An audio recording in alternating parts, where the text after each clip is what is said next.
Magandang araw sa inyo mga kaibigan. Itong ating almusalita sa araw na ito, November 20. Ang ebanghelyo natin ay Luke 18:35-43. Ito ang kwento ng lalaking bulag na pagdating ni Jesus, sumigaw ng sumigaw, "Panginoon, tulungan mo ako," hanggang sa pinalapit ng Panginoon at pinagaling.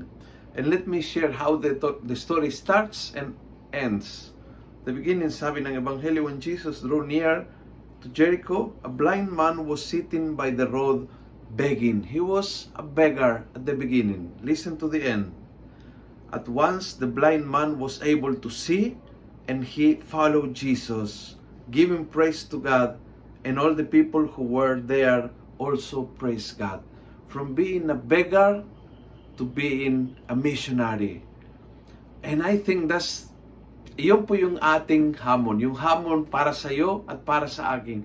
Stop begging for acceptance and recognition and love and begging for this and begging for that. Minsan sa buhay natin, walang ibang gawa kundi nakahanap ng mga bagay na ay parang barya, ibibigay ng tao lang sa ating konting attention, konting recognition, konting appreciation, and we beg for those things na walang silbi, walang kwenta.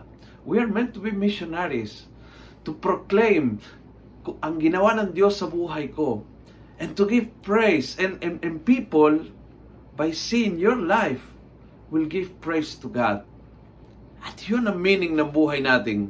Hindi yun naghihintay ng limos ng attention, ng limos ng pagmamahal, o ng limos ng whatever sa buhay natin. Stop being a beggar. Start being a missionary. Kung nagustuhan mo ang video ito, please pass it on. Punuin natin ang good news ang social media at gawin natin viral araw-araw ang salita ng Diyos. And God bless.